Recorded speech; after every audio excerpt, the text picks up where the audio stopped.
나는 대학 시절 학예봉사 활동의 일환으로 작은 시골 마을에 있는 오래된 폐교를 방문하게 되었다. 이 학교는 수십 년 전에 갑작스럽게 문을 닫은 후 마을 주민들 사이에서 잊힌 존재가 되었다.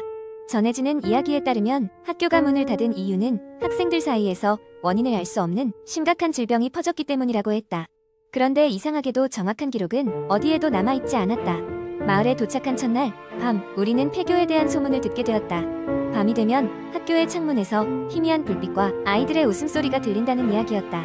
하지만 그것보다 더 으스스한 것은 아이들이 갑작스럽게 사라지는 사건들이라는 걸림돌이었다. 주민들은 폐교 가까이에 가는 것을 꺼렸고 그저 미신적인 두려움이라고만 치부했다. 우리 팀은 오래된 교육자료와 마을의 역사를 조사하기 위해 폐교로 향했다. 학교는 잡초가 무성하게 자란 운동장을 지나 조금씩 모습을 드러냈다. 낡고 훼손된 외관은 한때 생동감 넘쳤을 학생들의 활동을 기억하는 듯 고요하게 서 있었다. 우리는 소지한 손전등 불빛에 의지의 내부로 들어섰다. 교실과 복도는 먼지와 거미줄로 뒤덮여 있었고 빈 책상과 의자에는 학생들의 흔적이 남아 있었다. 한 교실에서는 누군가 서둘러 떠난 듯 책들과 연필이 그대로 놓여 있었다. 그때 문득 누군가가 뒤에서 나를 쳐다보고 있는 듯한 오싹함이 느껴졌다. 뒤돌아봤지만 아무도 없었다. 팀원 중 한 명이 오래된 교장실에서 이상한 사진 앨범을 발견했다. 오래된 흑백 사진들 속에는 무표정한 학생들이 교복을 입고 줄지어 서 있었다. 하지만 사진의 구석구석에는 알 수 없는 그림자 같은 게 찍혀 있었다. 그때부터 뭔가 잘못되고 있다는 생각이 머리에서 떠나지 않았다. 다음 날 우리는 마을 주민 중 한 명으로부터 흥미로운 이야기를 들었다. 그 폐교에는 한 학생이 있었다고 한다. 그는 특별히 다른 학생들보다 뛰어나고 매력적이었지만 항상 외로움을 느끼며 학교 뒷산으로 향했다고 했다. 그의 이름은 기억되지 않았으나 그가 사라진 날 학교는 폐교가 될 수밖에 없었다는 것이다. 갑자기 한 팀원이 폐교에 두고 온 노트를 찾으러 밤중에 혼자 학교로 돌아갔다. 그는 잠시 후 돌아오겠다며 떠났지만 몇 시간이 지나도록 소식이 없었다. 우리는 결국 조를 나누어 그를 찾으러 나섰다. 학교에 도착했을 때 그는 아무도 없는 강당에서 혼자 무언가에 대해 중얼거리며 서 있었다. 그의 얼굴은 창백했으며 먼 곳을 응시하는 눈빛에는 생기가 없었다. 그 순간 강당에는 갑자기 차가운 바람이 불어와 우리 몸을 감쌌다. 그리고 정체를 알 수 없는 웃음소리가 주변을 가득 메웠다. 우리는 그의 팔을 잡고 학교 밖으로 필사적으로 도망쳤다. 그 후 그 팀원은 그날 밤의 기억이 전혀 나지 않는다고 했다. 우리는 무언가 설명할 수 없는 일이 그 학교에서 일어났음을 깨달았다. 이후로도 그 폐교는 문이 잠긴 채 영원히 잊혀져 갔다.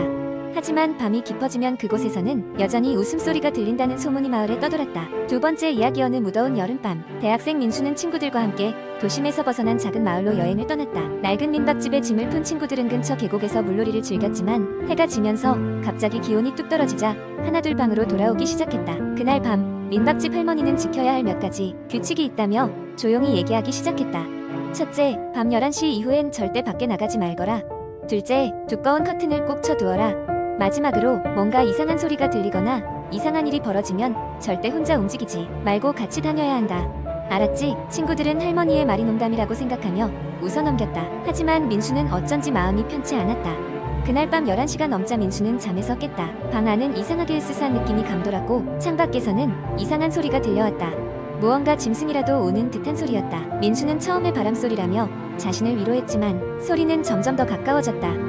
이윽고 문 밖에서 무언가 가볍게 문을 긁는 듯한 소리가 들리기 시작했다. 민수는 숨을 죽이고 침대 위에서 일어나지 않으려 애썼다. 뭔가 이상하다는 것을 본능적으로 느끼고 있었다. 다른 친구들도 같은 기분을 느낀 건지 다들 아무 말 없이 조용히 숨죽이고 있었다. 그때 갑자기 방 안의 공기가 차가워지면서 창문 커튼이 흔들렸다.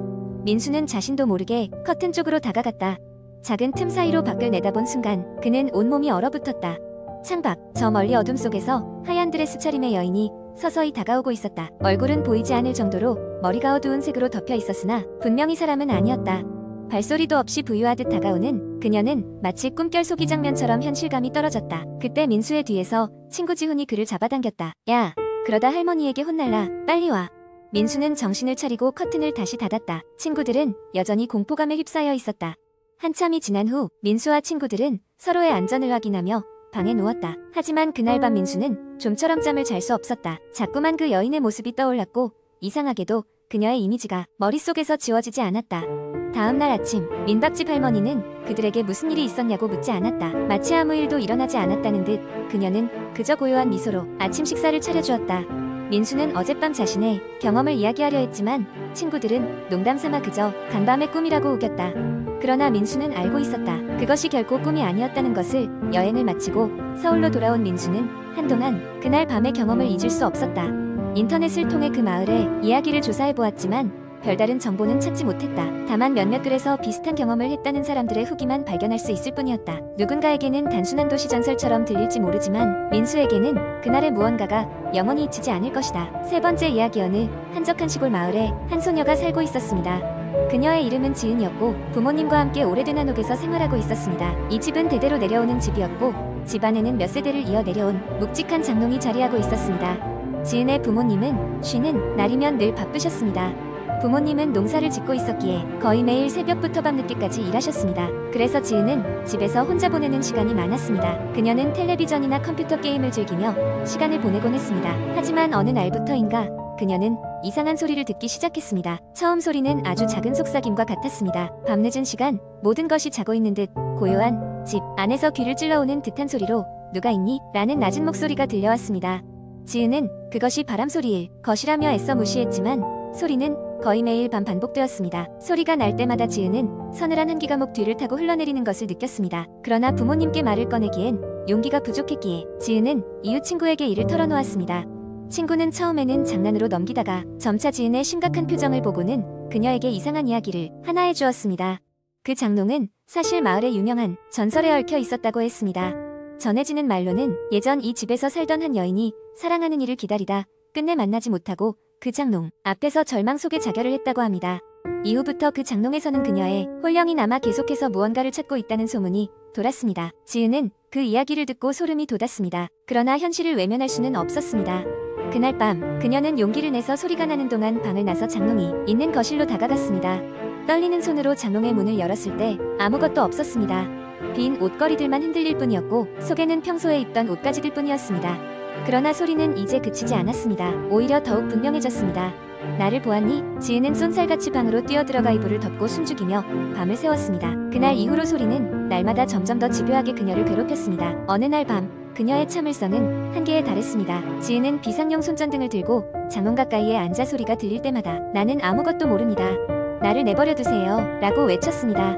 그 순간 장롱문이 스스로 덜컹이며 열리던 이 차가운 바람이 방 안을 휩쓸었습니다. 그리고는 속에서 희미하게 여인이 울부짖는 형체가 떠올랐습니다. 지은은 공포에 질려 비명을 지르며 방을 빠져나가 부모님 방으로 달려갔습니다. 그녀의 비명 소리에 잠에서 깬 부모님은 지은의 이야기를 듣고 집안을 살피기 시작했습니다.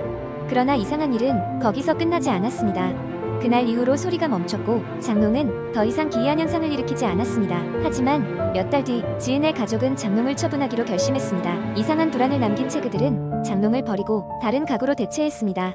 그 이후로 그 집에서는 어떤 이상한 현상도 일어나지 않았고 가족은 평화로운 일상을 되찾을 수 있었습니다.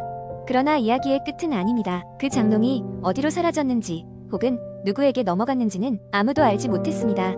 가끔씩 그 마을에서는 낯선 새집에서 희미한 속삭임으로 시작되는 유령 이야기가 돌아다니곤 했습니다. 누가 있니? 라는 그 낮고 음산한 목소리로 말입니다.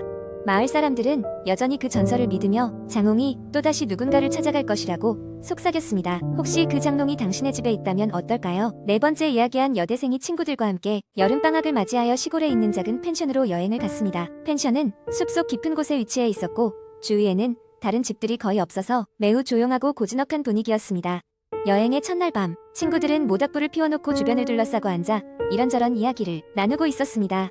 대화의 주제는 자연스럽게 공포 이야기로 흘러갔고 각자 하나씩 알고 있는 무서운 이야기를 꺼내기 시작했습니다. 그러다 한 친구가 인터넷에서 본 적이 있다며 유명한 귀신 이야기를 꺼냈습니다. 그 이야기는 어느 외딴 집에 사는 사람들이 정체를 알 수 없는 무언가에 의해 괴롭힘을 당한다는 이야기였고 그들을 괴롭히는 존재는 그 집 바로 근처에 살고 있다는 것이었습니다. 이야기를 들으면서 어딘지 모르게 섬뜩함을 느낀 여대생은 괜히 숙소 주변을 둘러보게 되었습니다. 그렇게 시간이 흘러 자정이 다 되자 친구들은 하나둘씩 잠자리에 들기 시작했습니다. 그러나 여대생은 커져가는 불안감에 쉽게 잠들 수가 없었습니다. 바람소리와 나뭇잎이 스치는 소리조차 그녀의 신경을 날카롭게 만들었습니다. 그러던 중 갑자기 밖에서 이상한 소리가 들려왔습니다. 마치 누군가 발걸음을 옮기는 듯한 소리였습니다. 처음에는 동물이 지나가는 것이라 생각했지만 그 소리는 점점 숙소 쪽으로 다가오는 것 같았습니다. 겁에 질린 여대생은 친구들을 깨워 소리의 정체를 확인해보자고 했습니다. 모두가 잠에서 깨어난 후 그들은 조용히 창문 너머를 살피기 시작했습니다. 하지만 바깥은 어두컴컴해서 아무것도 보이지 않았습니다. 그때 누군가가 문을 강하게 두드리는 소리가 들렸습니다. 친구들은 순간적으로 얼어붙었고 호흡마저 가빠졌습니다. 누군가가 문 밖에 있다는 사실에 더욱 공포를 느꼈습니다. 용기를 낸 한 친구가 조심스럽게 문 쪽으로 걸어가 눈구멍으로 밖을 살폈지만 아무도 보이지 않았습니다. 무서움이 점점 커져갔지만 사람들은 그저 장난이라고 치부하기로 했습니다. 그래도 불안함을 이길 수 없었던 여대생은 방 안에 있는 작은 물건들을 문 앞에 쌓아두고 문이 열리지 않도록 막아두었습니다. 시간이 흘러 새벽녘, 여대생은 이상하게 차가운 기운을 느끼며 잠에서 깨어났습니다. 주변을 살펴보니 그녀의 친구들은 모두 잠들어 있었습니다. 그러나 어딘가 이상한 느낌은 계속되었습니다. 그때 문득 창문 쪽에 시선이 가자 누군가가 창문 틈으로 그들을 지켜보고 있다는 것을 깨달았습니다. 머리는 어둡고 가늘었고 눈동자는 차갑고 무표정이었습니다. 여대생은 공포심에 질려 비명을 질렀고 친구들 모두 깨어나 당황하며 무슨 일이 일어났는지 물었습니다. 그녀는 그 존재를 가리키며 이야기했지만 창문에는 아무것도 없었습니다. 결국 밤이 지나고 그녀들은 무사히 아침을 맞이할 수 있었습니다. 그날 아침 그들은 서둘러 짐을 싸고 그곳을 떠나기로 마음먹었습니다. 차에 타면서 다시 한번 뒤를 돌아본 여대생은 저 멀리 숲속에서 무언가가 그들을 지켜보고 있는 것을 본 듯한 기분이 들었지만 더 이상 그 사실을 신경 쓰지 않으려 했습니다. 빠르게 그곳을 떠나며 다시는 그런 외딴 곳으로 여행을 가지 않겠다고 결심했습니다. 그리고 시간이 흘러 그 일이 그냥 일시적인 공포 체험이었다고 생각하며 친구들과 그저 웃고 넘길 일이 되었습니다. 그러나 간혹 꿈속에 나타나는 그 차가운 눈동자는 그녀가 그날 밤의 공포를 잊지 못하게 만들었습니다.